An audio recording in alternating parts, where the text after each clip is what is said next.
somente reconhece a tua iniquidade. Eu sou Ezequiel Gomes, você está no canal Vem Senhor Jesus e hoje nós continuamos a nossa série de sermões expositivos sobre o livro de Jeremias. E nesse momento nós vamos estudar Jeremias capítulo 3, beleza? Então se você quiser e puder abrir a sua Bíblia para acompanhar a leitura, te ajudar na concentração durante a mensagem, eu recomendo que você faça isso, ok?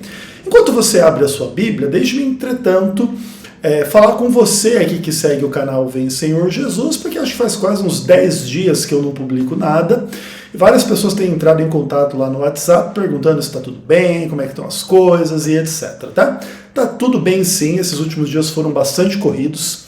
Eu já tinha dito para vocês que durante outubro de 2023 eu ia dar uma descansadinha. Mas assim, descansada do canal, né? Porque na minha vida particular as coisas estão bem corridas. Eu trabalhei bastante esse mês, muita coisa acontecendo do lado de cá, mas está tudo bem pela infinita e imerecida graça de Deus, tá bom? Então não precisem ficar preocupados. E claro, sempre que estiver preocupado e quiser bater um papo, chama lá no WhatsApp que a gente conversa, tá bom? Beleza? É isso. Inclusive no sábado passado, eu gravei um vídeo para publicar, inclusive gravei e regravei ele quase 5 vezes, acho que eu repeti 4 ou 5 vezes a gravação, em cada uma delas deu um problema técnico diferente aqui, depois da última vez assim, eu simplesmente desisti, por isso que semana passada não teve vídeo também, tá? Mas é isso, galera. Espero que esse vídeo aqui não dê nenhum problema técnico e que a gente consiga avançar aqui nas nossas reflexões a respeito de Jeremias, né? Que é de fato um texto absolutamente extraordinário. E hoje a gente vai ler o capítulo 3. Beleza? Preparados? Então, assim com a Bíblia aberta, vamos orar invocando o nome do Senhor. Depois a gente vai proceder à leitura dos 25 versos do capítulo, e aí depois a gente comenta os tópicos da palavra de Deus, beleza? Então, vamos orar. Papai do céu, eterno, maravilhoso, querido, Papaizinho do céu, muito obrigado pela tua presença na minha vida e na vida de quem me ouve. O Senhor tem sido fiel a despeito da nossa infidelidade, o Senhor tem sido bom a despeito da nossa maldade. E nós nos envergonhamos dos nossos pecados diante de Ti.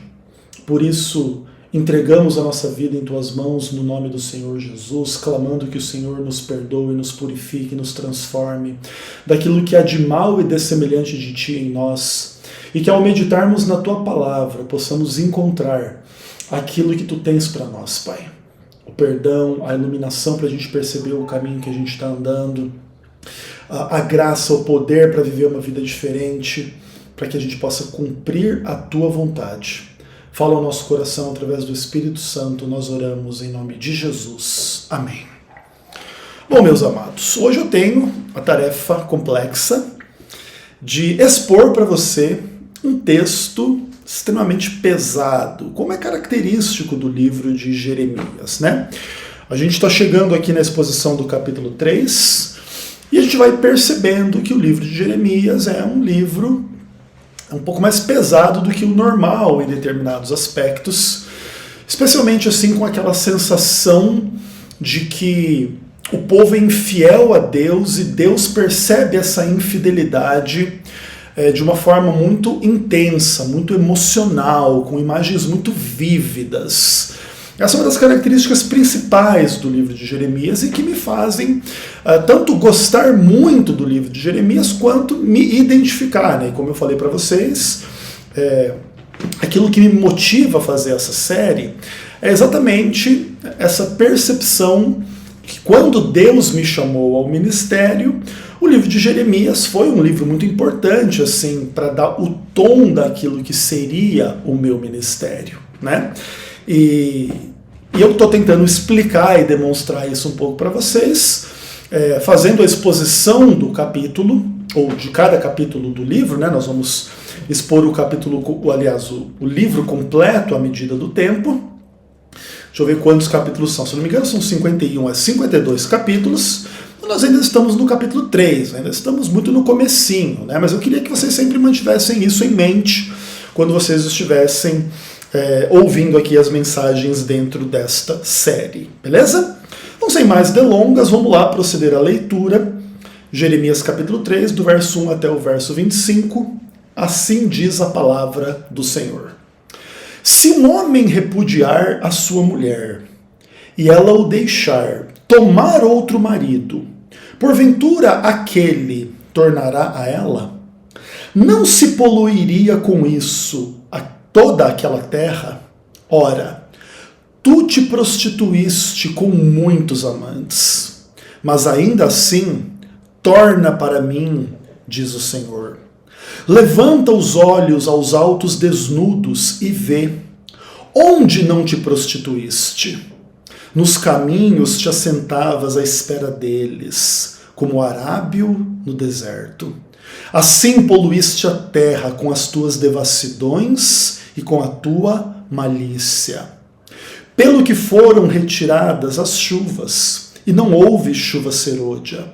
Mas tu tens a fronte de prostituta, e não queres ter vergonha. Não é fato que agora mesmo tu me invocas, dizendo, Pai meu, tu és o amigo da minha mocidade? Conservarás para sempre a tua ira? Ou a reterás até o fim? Sim, assim me falas, mas cometes maldade, a mais não poder. Disse mais o Senhor nos dias do rei Josias: Viste o que me fez a pérfida Israel? Foi a todo monte alto e debaixo de toda árvore frondosa, e se deu ali a toda prostituição. E depois dela ter feito tudo isso, eu pensei que ela voltaria para mim, mas não voltou. A sua pérfida irmã Judá viu isto.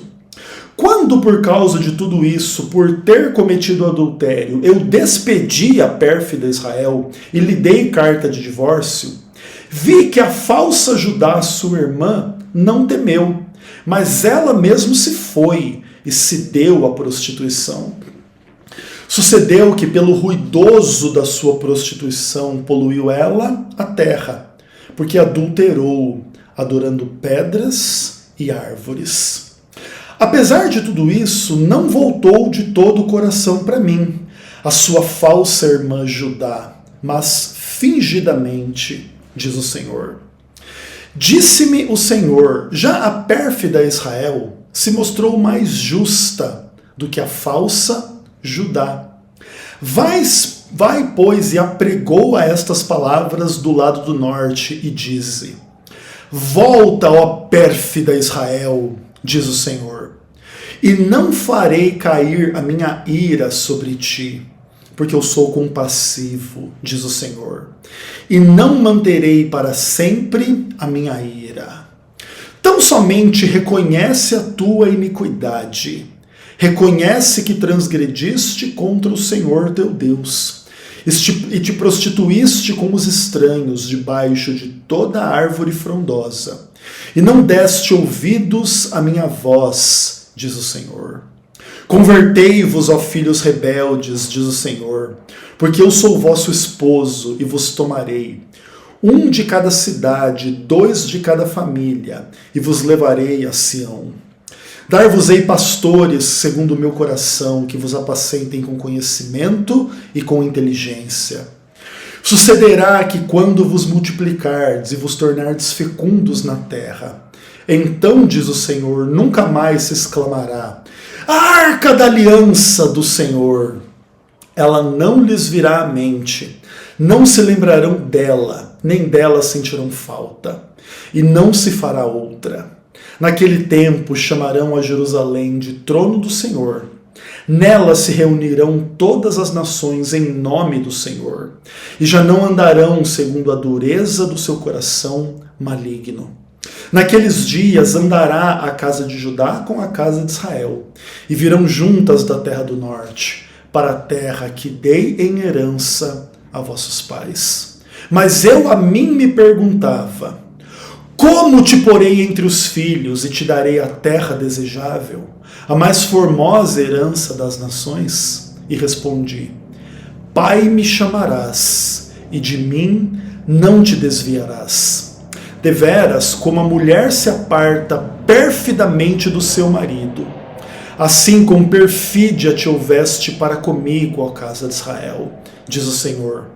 Nos lugares altos se ouviu uma voz de pranto, súplicas dos filhos de Israel, porque perverteram o seu caminho e se esqueceram do Senhor, seu Deus. Voltai, ó filhos rebeldes, e eu curarei as vossas rebeliões. Eis-nos aqui, vimos ter contigo, porque tu és o Senhor, nosso Deus. Na verdade, os outeiros não passam de ilusão, nem as orgias das montanhas. Com efeito, no Senhor nosso Deus está a salvação de Israel. Mas a coisa vergonhosa devorou o labor dos nossos pais. Desde a nossa mocidade, suas ovelhas, seu gado, seus filhos e suas filhas. Deitemo-nos em nossa vergonha e cobramo-nos a nossa ignomínia, porque temos pecado contra o Senhor nosso Deus, nós e os nossos pais, desde a nossa mocidade até ao dia de hoje, e não demos ouvido à voz do Senhor nosso Deus.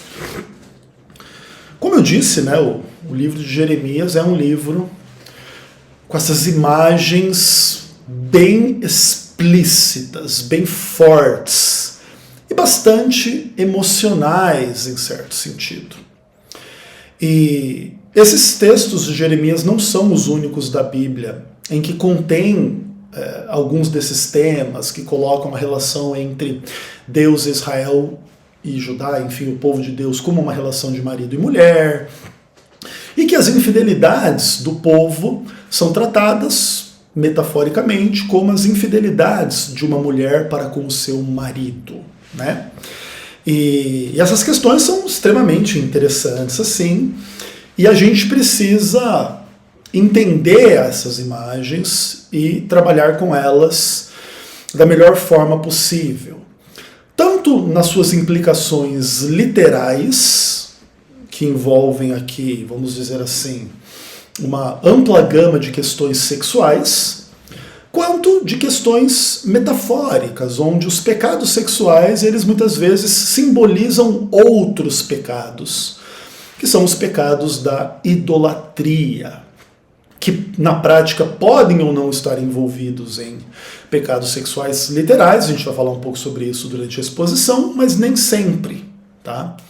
E tudo isso é bastante interessante. É legal assim, a gente perceber a forma como Deus trata destas questões, e nós vamos então, com toda a calma e tranquilidade, tratar um pouco destas questões. E naquilo que me toca, muitas pessoas assim já comentaram para mim, tanto na época que eu era pastor, quanto hoje, etc., que eu, Ezequiel Gomes, tenho uma postura um pouco diferente da maioria das pessoas quando a gente trata o tema da sexualidade, vamos dizer assim. Muitas pessoas comentam assim que eu, Ezequiel Gomes, gosto de falar desse tema, falo a respeito desse tema, tanto em quantidade quanto de uma forma um pouco diferente da maioria dos expositores bíblicos, ou dos pastores, ou dos pregadores, de uma forma meio que geral. Até mesmo do lado das pessoas que me criticam, que não gostam de mim e tudo mais. Existe de vez em quando assim algumas conversas assim do tipo: esse Ezequiel é uma pessoa muito ruim, muito errada e blá blá blá, e ele deve ter problemas sexuais muito graves, etc, etc, etc. E é interessante, e uma das razões em função desse tipo de percepção é essa coisa assim da gente falar a respeito desse tema tranquilamente, explicitamente, ainda que sempre tentando tomar o cuidado de, com a nossa conversa a respeito desse assunto, não excitar as paixões pecaminosas, né? Em termos de lembranças, ou de desejos, ou de inclinações práticas aí na direção da sexualidade, que podem induzir a pessoa a cair na tentação em relação a pornografia, prostituição, adultério, fornicação, sei lá, um monte dessas coisas, tá? Mas isso tudo tem que ver assim com a minha percepção particular, que a melhor forma da gente de alguma maneira, se vacinar contra os pecados sexuais, não é escondendo a realidade da sexualidade, mas é tratando com ela da forma mais sincera, transparente, tranquila e bíblica possível, ok? Sem tornar esse negócio assim o proibidão, né? Ai, não podemos falar a respeito desse assunto. Porque quanto mais você, de alguma maneira, suprime esse assunto, você tem que de alguma forma negar a existência da sexualidade e tal, mais esse monstro cresce dentro de você diante das muitas possibilidades sexuais que o mundo oferece. Então, quanto mais você tenta matar a sexualidade, mais você sufoca ela dentro de você, e a chance dela retornar e dela querer sair de você de uma forma desordenada, sem limite, e fazer você cair em pecados sexuais XYZ, é muito fácil esse processo acontecer. Então, quanto mais você tenta reprimir a sexualidade, mais pervertida a sexualidade se torna. Então, quanto mais você trata dessas coisas com transparência, com tranquilidade, com bom humor, mesmo naquilo que trata-se de questões meio pesadas, meio complexas e tal, mais fácil é as pessoas entenderem que todos nós temos a nossa expressão da nossa sexualidade. Uns são mais desavergonhados, outros são mais envergonhados. Algumas pessoas são muito carnais e muito assim inclinadas a coisas bem pesadas, assim, outras pessoas são mais de boa, assim, mais tranquilas e não tem assim essa ânsia pelo sexo acima de tudo e acima de todos, né, vamos dizer assim, ou para cima de todos, né? E enfim, eu acho que faz parte do meu chamado diante de Deus tocar um pouquinho assim nas feridas, conversar um pouquinho, dar uma zoada, dar uma brincada, não no sentido de excitar o pecado, mas no sentido de trabalhar explicitamente, transparentemente com a discussão, para a gente entender que existe um espaço no mundo cristão para a gente bater um papo tranquilo a esse respeito. E eu percebo uma postura bem parecida com a minha da parte de Deus aqui em Jeremias capítulo 3, tá bom?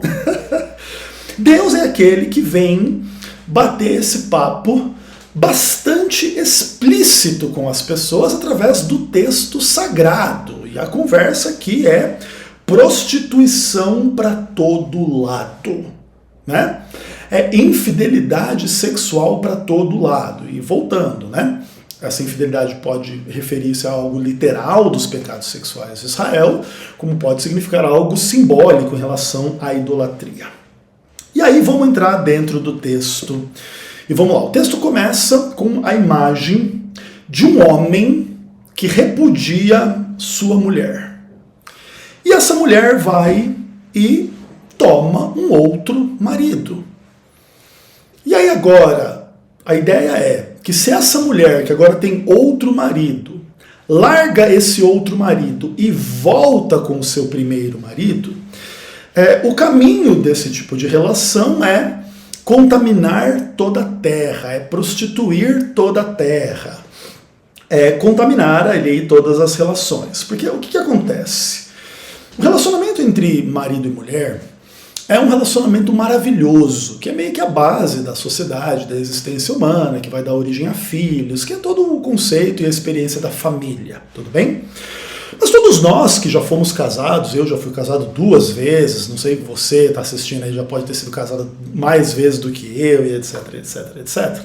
A gente sabe que o casamento tem um monte de coisa boa e também tem um monte de coisa, ou algumas coisas ruins. E às vezes, no afã de se livrar das coisas ruins dentro do casamento, as pessoas decidem se separar e se unir a outras pessoas com, não sei se vou chamar de ilusão ou não, ou com a perspectiva de que se elas terminarem o relacionamento delas e criarem novos relacionamentos, a sua vida vai ser mais fácil, mais feliz, ou não conterá os problemas que o X relacionamento atual ali contém, certo? E as pessoas que fazem isso, elas vão simplesmente descobrir que elas vão trocar uns problemas por outros problemas. Porque não tem como existir vida humana sem problema. Mesmo que você se separe da sua mulher ou do seu marido, encontre aquilo que você supõe ser um marido ou uma mulher ideal, com o passar do tempo, depois de 6 meses, 1 ano, 2 anos, 3 anos, 5 anos, 10 anos, você vai descobrir que mesmo a pessoa mais ideal que você imagine na face da Terra tem dificuldades, tem problemas, tem pecados, tem um monte de questões aí complexas, e você vai ter que lidar com esses problemas na realidade. E quando você tem uma postura do tipo, tenho um problema no meu relacionamento, vou terminar esse relacionamento, ficar com outra pessoa. Aí quando eu tiver um problema com essa outra pessoa, eu vou voltar com essa primeira pessoa desse relacionamento. E aí quando eu tiver com esse problema, aí eu vou voltar e eu vou. Você vai perceber que isso contamina a Terra inteira. Quando a gente, em vez de tentar resolver os problemas, a gente empurra os problemas para baixo do tapete, tenta resolver da forma fácil, né? Então, eu tenho problemas aqui no meu relacionamento, então se eu tiver um outro relacionamento eu não vou ter problemas. Isso não é verdade. E Deus começa esse texto com essa imagem, né? Desse monte de relações complicadas, onde as pessoas abandonam umas às outras em nome dessas complicações e depois querem retornar e etc e tal, e vão prostituindo e poluindo toda a terra. E aí o texto diz no verso 1 que aqui Deus está tratando com uma imagem direcionada para você que lê o texto. Você se prostituiu com muitos amantes, mas ainda assim torna para mim, diz o Senhor. E aqui Deus ele também se coloca acima dos relacionamentos dos seres humanos. Então é como se Deus fosse um marido perfeito, casado com uma mulher pecadora. E essa mulher pecadora quer se aventurar com outras pessoas e não ficar ali com o seu marido perfeito. E ela abandona esse cara e fica com um, fica com outro, fica com outro, fica com outro, fica com outro, fica com outro. E Deus fala assim, você se prostituiu com muitos amantes, mas volta para mim, diz o Senhor. E é interessante assim, porque se as pessoas fazem esse tipo de coisa num contexto humano, elas pioram as coisas, né? Então você tem um marido humano imperfeito, você larga dele para ficar com o vizinho, aí o vizinho tem um problema, você volta com esse marido seu humano imperfeito, e você começa a fazer essas coisas, você contamina tudo, você destrói tudo. Mas Deus aqui ele se coloca não como um marido humano normal, vamos dizer assim. Deus está numa qualidade acima, e você se prostitui com um monte de gente, e ainda assim Deus diz assim, volta para mim, porque aqui está a solução do problema que você precisa. E aí, a imagem aparentemente é que a mulher volta. E quando a mulher volta, Deus vai fazer uma discussão da relação, no verso 2. E aí a mulher volta, chega lá na casa do marido, é como se ele pegasse, vamos sentar na varanda. E a varanda fosse assim, tipo assim, uma sacada de um apartamento ou de uma fazenda, onde ela pudesse olhar assim para baixo, para o restante de várias outras fazendas, vários outros apartamentos, vários outros lugares da cidade. E aí o marido, né, Deus no caso, chega para ela e diz assim, moça, dá uma olhada ao seu redor aí. Levanta os olhos e dá uma olhada aí, ó, em todos esses apartamentos, todas essas montanhas, todas essas fazendas aqui ao redor da nossa fazenda. Levanta os olhos e vê, onde foi que você não se prostituiu?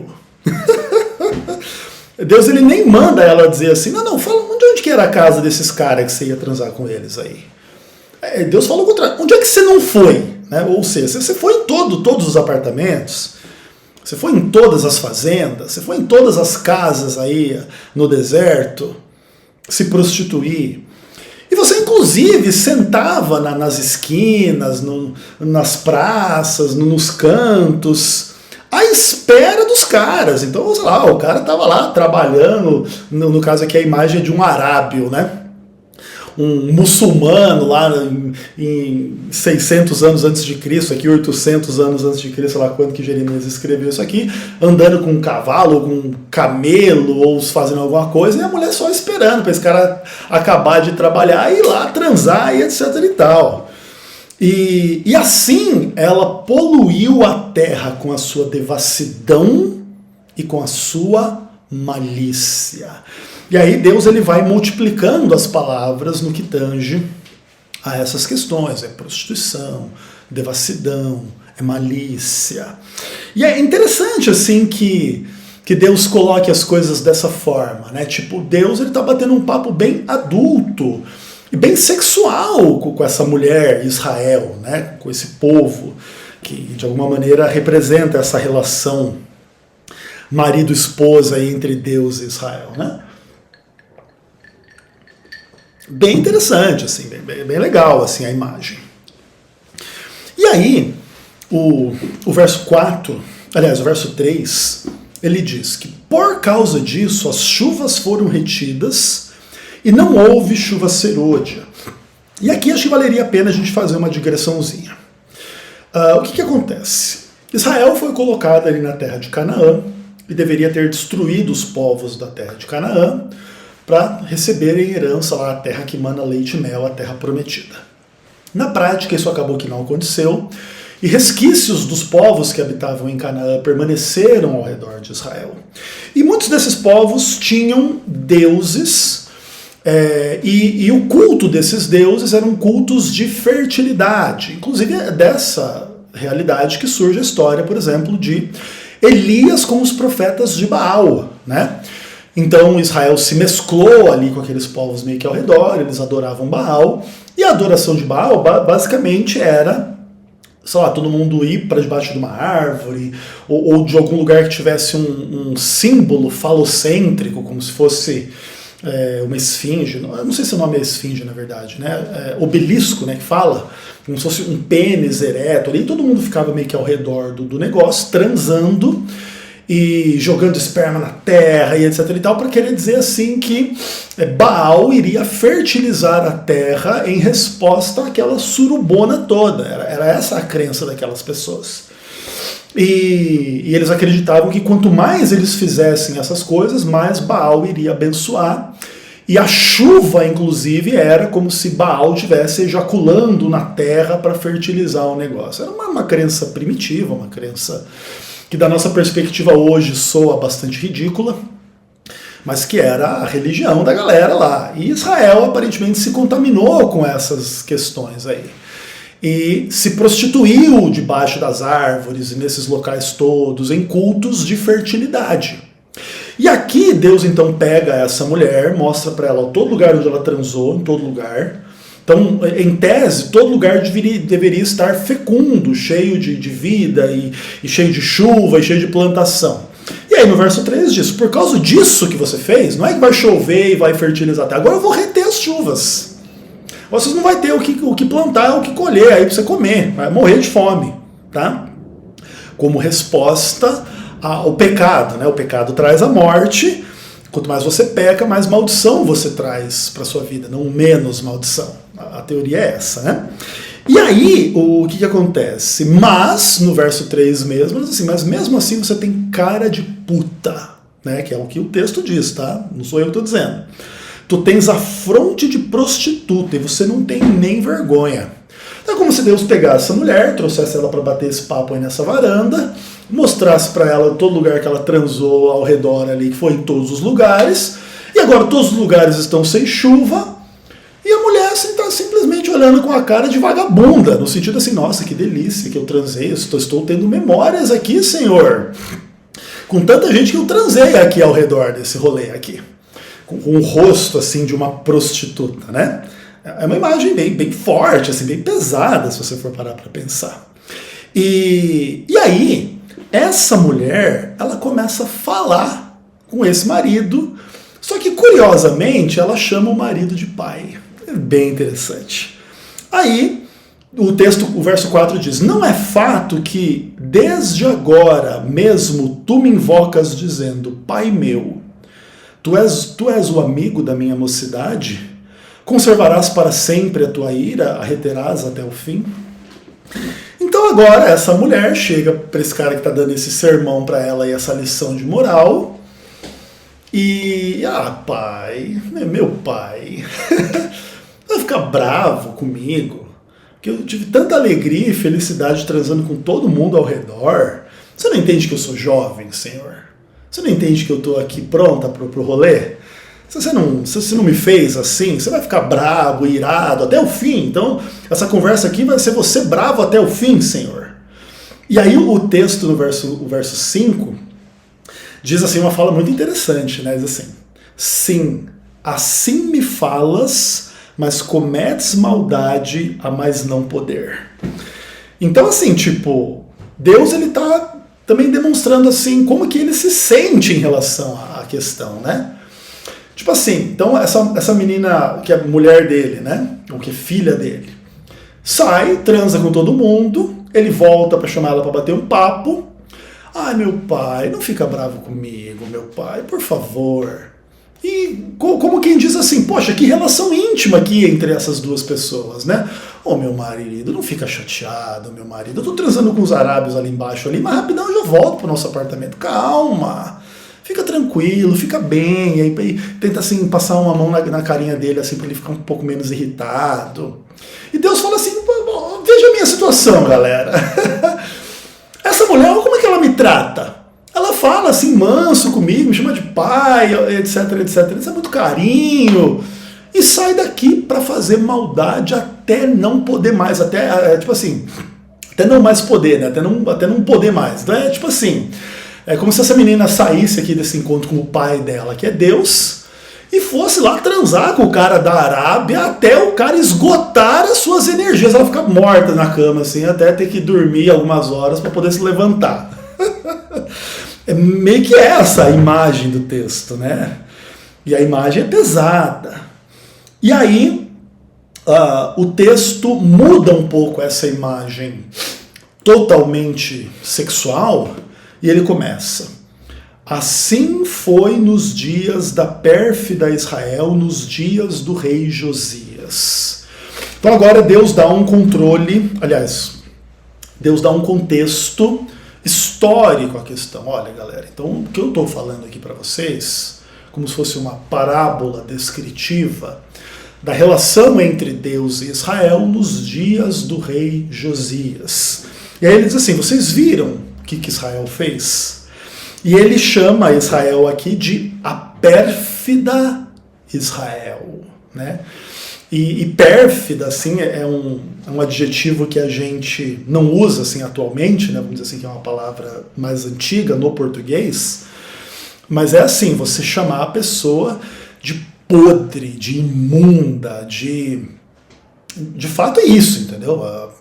Israel, a vagabunda podre imunda, é tipo isso, entendeu? Que aqui está dito.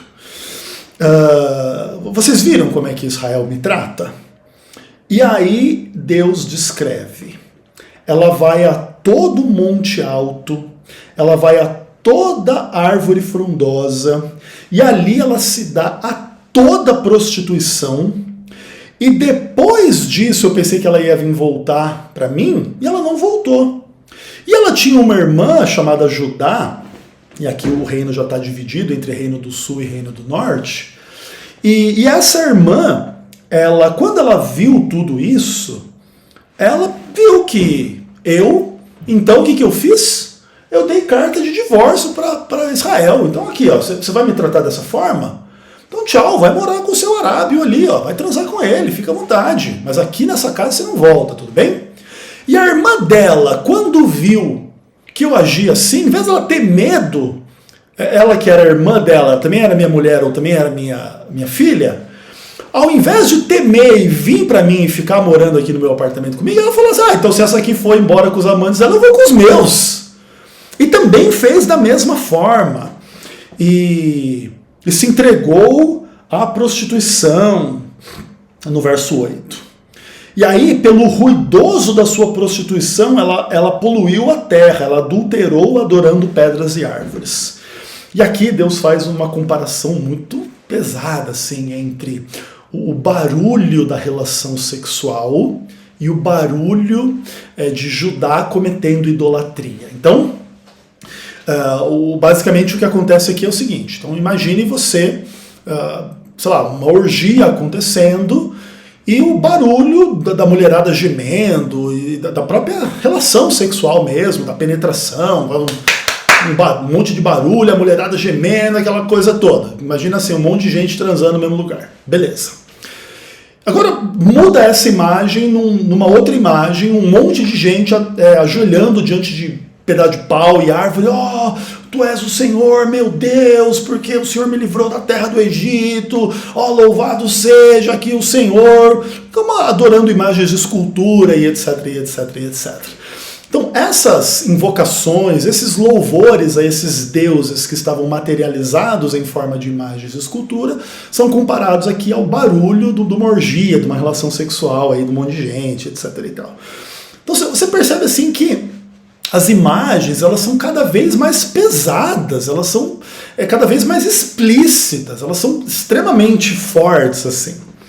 E ela compara, assim, o barulho do ato sexual com o barulho das pessoas invocando os falsos deuses, os ídolos e etc.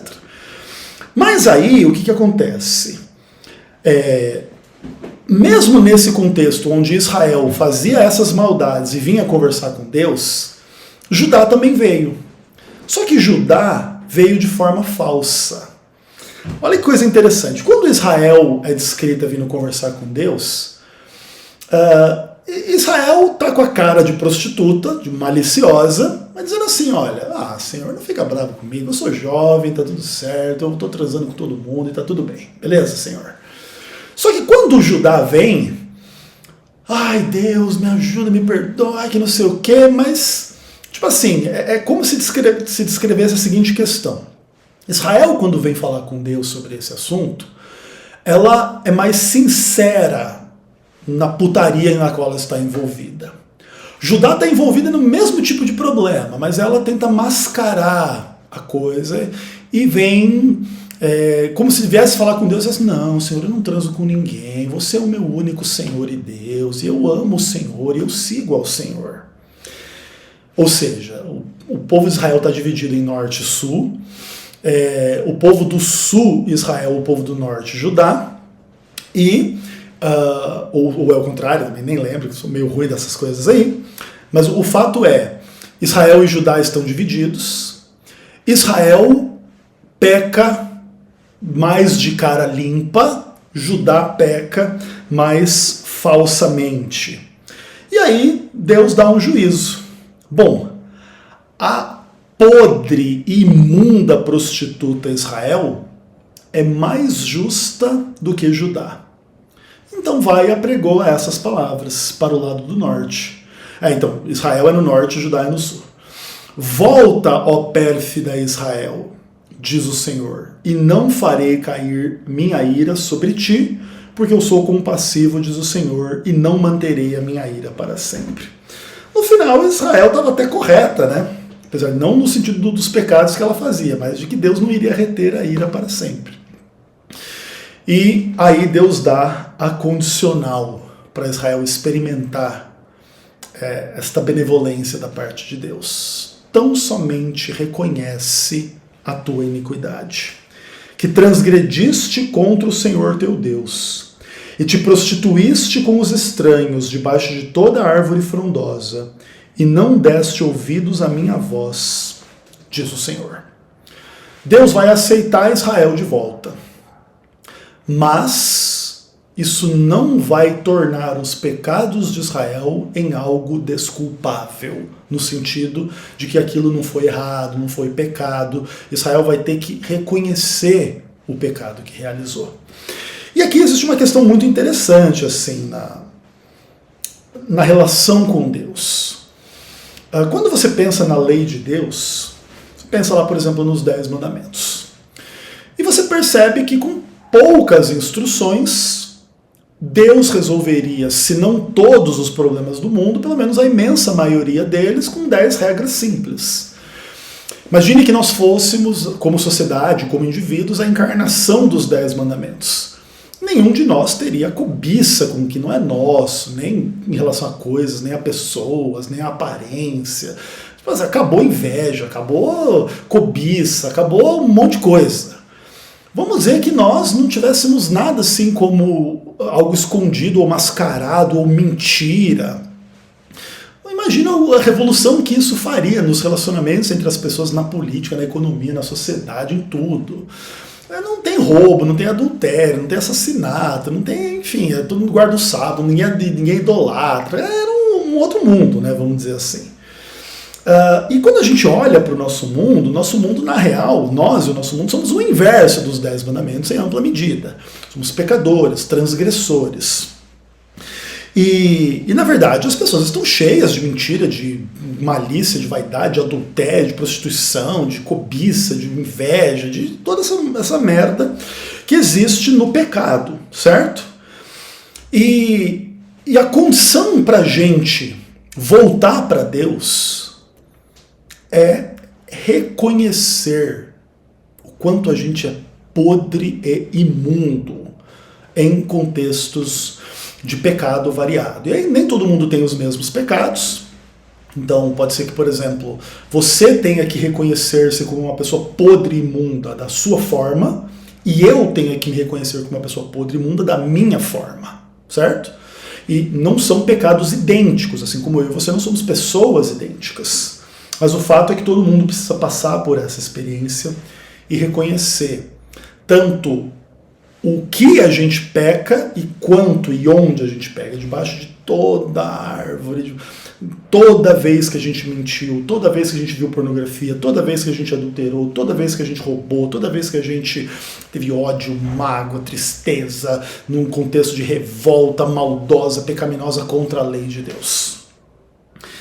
E aí, nesse apelo, Deus fala, né, no verso 14... Convertei-vos, ó filhos rebeldes, porque eu sou o vosso esposo. E Deus se apresenta como esse marido que vai perdoar o imperdoável, né? Muitos homens, inclusive, não perdoam a mulherada em pecados bem menores do que os aqui estão descritos, né?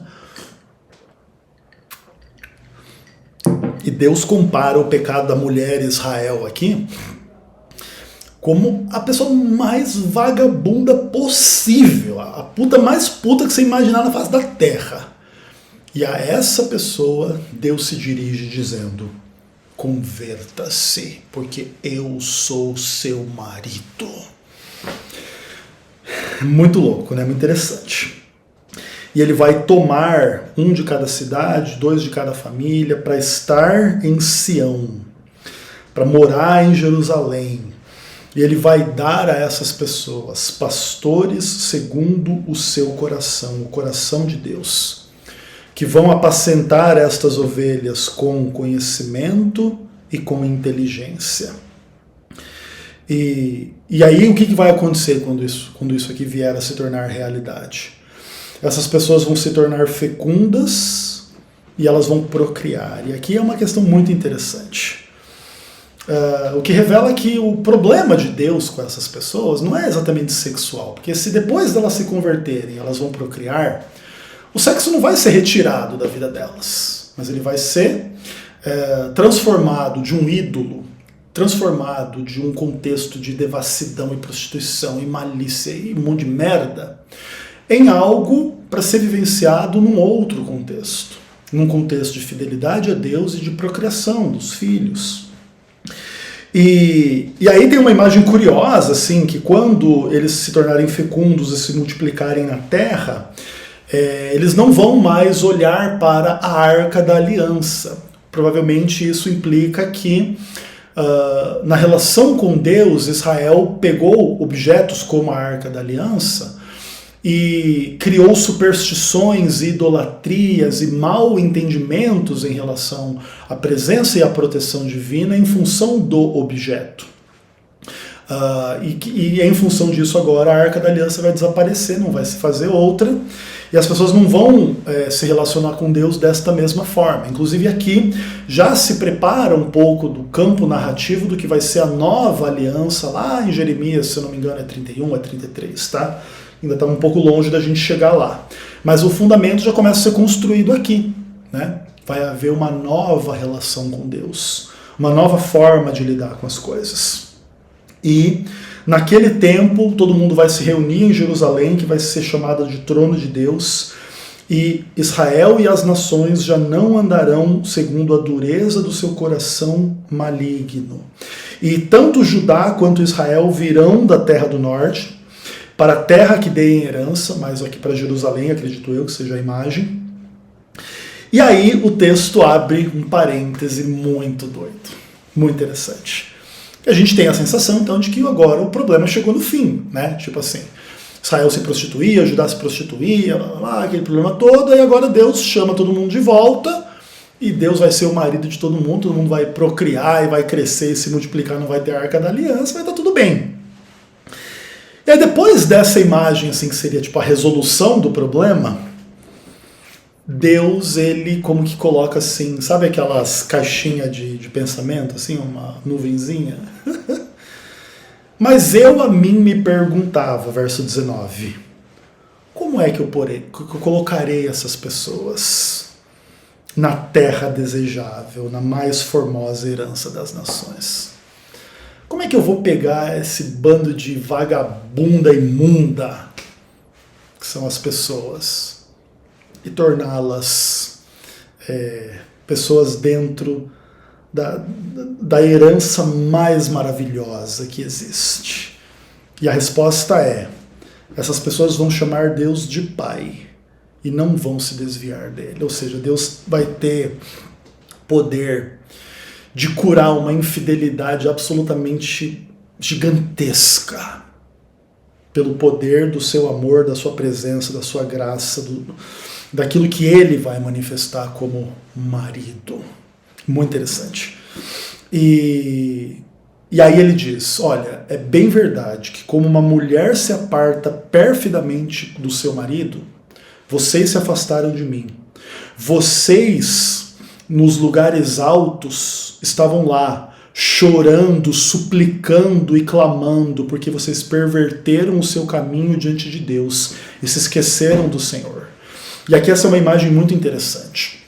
É como se, depois da orgia lá debaixo de uma árvore frondosa, você ouvisse não o barulho do gemido, do prazer, do orgasmo e etc e tal, mas o barulho de gente chorando, gente machucada, gente triste, gente despedaçada. E isso é bem interessante. Por quê? Porque perverteram o seu caminho e se esqueceram do Senhor. E aí o texto mais uma vez volta a fazer o apelo, né? Voltai, ó filhos rebeldes, e eu curarei as vossas rebeliões. Que é uma coisa assim maravilhosa, incrível da parte de Deus, né? Deus se dirige exatamente à pessoa que é a mais rebelde, a mais imunda, a mais errada. E ele diz, volta porque eu vou curar a rebelião. E aí o texto também diz no verso 22, eis-nos aqui, vimos ter contigo, porque tu és o Senhor nosso Deus. E aí o povo reconhece que as orgias das montanhas, debaixo das árvores, etc., eram ilusão. Essa questão é interessante, né? Que tem a ver tanto com os pecados sexuais em si, quanto com a idolatria, quanto com a coisa de uma forma tanto literal quanto simbólica. E as pessoas admitem que estavam buscando, seja lá o que for ali, a felicidade, o prazer, a alegria, etc, etc, etc. E o que elas encontram no final é tristeza, decepção, é vergonha, um monte de merda. E elas dizem assim, não, então a gente entende que o que a gente estava em busca era uma ilusão. E mesmo assim, essa coisa que é vergonhosa, ela devastou as coisas. E aqui ele diz assim, né, que desde a nossa mocidade, a coisa vergonhosa, então, ela devorou as ovelhas, o gado, os filhos e as filhas. Ou seja, é como se todo Israel fosse tipo o filho pródigo, né? Que vende tudo do pai e vai lá se prostituir e vai viver num chiqueiro. E aí o texto diz, né, que eles deveriam deitar na sua ignomínia, porque eles têm pecado contra o Senhor desde da nossa mocidade até o dia de hoje, e não demos ouvidos à voz do Senhor nosso Deus. Ou seja, aqui Israel e Judá reconhecem o seu pecado. E só reconhecem o seu pecado depois de sofrerem em relação ao seu pecado. Inclusive, essa é uma questão muito profunda do porquê que a gente tem que sofrer neste mundo. Se o pecado não trouxesse sofrimento, nenhum de nós se arrependeria do pecado. E o sofrimento ele precisa fazer parte dessa experiência para a gente entender quão amargo, quão grave, quão ruim é se afastar de Deus. E quais são as consequências e por que Deus não quer que a gente se afaste dele. Não é para a gente não encontrar muitos prazeres ali do outro lado da cerca, mas é para não sofrer o que há do outro lado da cerca longe de Deus. Eu não faço a menor ideia qual que é a condição da sua vida, você que assiste esse vídeo até o fim. Não sei se você tem pecados sexuais, literalmente, ou se a sua idolatria, maldade e pecado se manifestam de outras formas, em outras direções. Mas seja qual for o pecado, volta para Deus. Esse é o apelo do Ezequiel para você, do Espírito Santo para o Ezequiel, do Espírito Santo para mim e para você. Voltarmos para Deus. Ele é o verdadeiro marido, que unicamente pode nos fazer felizes, que realmente pode nos restaurar, nos transformar de acordo com a sua lei e a sua vontade.